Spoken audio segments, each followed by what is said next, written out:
Você já se pegou fazendo aquela promessa de que dessa vez vai ser diferente, só para 2 semanas ou até menos tá de novo com a mão no pacote de biscoito, sentindo aquela culpa pesada? Olá, eu sou Mariana Alemã e fui liberta da compulsão alimentar através do Espírito Santo. Sabe, Bela, tem uma coisa que eu demorei anos para entender. A gente lê a Bíblia como se fosse um biscoito da sorte. Pega um versículo aqui, um outro ali e tenta aplicar esses versículos desencaixados na nossa vida.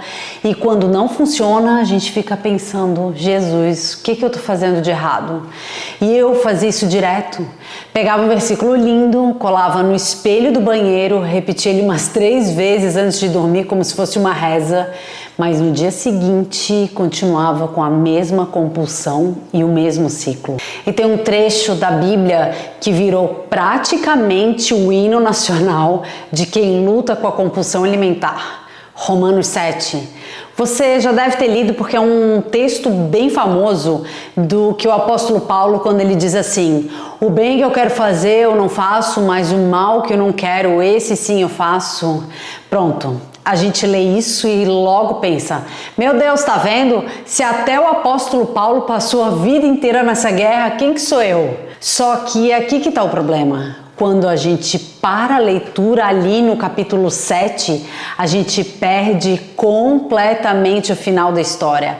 É tipo assistir um filme até a parte mais dramática, chorar e desligar a TV bem antes do final feliz. Porque Romanos 7 descreve alguém que está ainda tentando vencer pela força do braço. E é a imagem perfeita daquela pessoa que acorda segunda-feira super disposta, jurando que vai seguir a dieta à risca, conta calorias, se martiriza se comer um pedacinho de pão a mais, aí chega na quarta-feira e tudo desabou. Pois é, eu vivia exatamente assim. Sentia que por mais que eu quisesse fazer o certo, comer saudável, respeitar meu corpo, cuidar da minha saúde, eu acabava fazendo o oposto. Bem parecido com o texto, de Romanos 7. E aí depois ainda vinha uma enxurrada de culpa, aquela sensação de fracasso tão pesada que parecia que eu carregava um piano nas costas. Parecia que eu estava destinada a viver eternamente numa montanha russa, subir com esforço e descer despencando. Você vive ainda assim, Bela? Me conta aqui nos comentários. Mas agora vem a parte que muda tudo. Olha só que legal. O capítulo 8 de Romanos 12 é maravilhoso. Ali Paulo diz uma coisa revolucionária. Agora, portanto, já não há mais condenação para os que estão em Cristo Jesus. Você percebe? Não há mais condenação, Bela. Você não precisa mais viver naquela culpa sufocante, porque em Cristo a lei do Espírito que dá vida te libertou da lei do pecado e da morte. Olha só. Quando eu entendi isso de verdade, foi como se alguém tivesse tirado aquele peso de cima de mim. Porque até a neurociência, olha só que legal, até a neurociência explica isso. Quando você vive sob condenação constante, o teu cérebro interpreta aquilo como uma ameaça. E o que o teu cérebro faz diante de ameaça? Ele busca conforto. Me diz uma coisa, qual que é o conforto mais rápido e acessível que a gente tem? Pois é a comida. Você percebe? Olha só que ciclo diabólico que se forma dentro disso.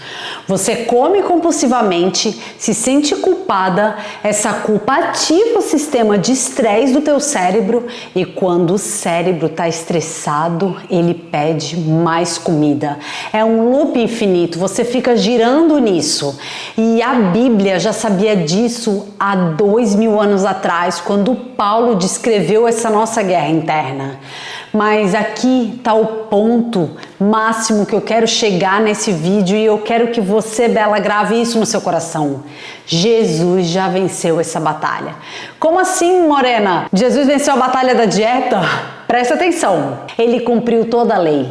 Todos aqueles 613 mandamentos que ninguém jamais conseguiu cumprir, ele cumpriu. E você sabe por quê? para que você não precise mais viver tentando se encaixar num padrão impossível. Romanos 8 deixa isso bem claro. A lei não era capaz de nos salvar por causa da nossa fraqueza, da nossa natureza humana. Por isso Deus fez o que a lei era capaz de fazer. Vou traduzir para você então no nosso diálogo aqui, no nosso idioma sobre dieta e compulsão alimentar. Nenhuma dieta, nenhum regime, nenhuma força de vontade vai te libertar de verdade. E você sabe por quê?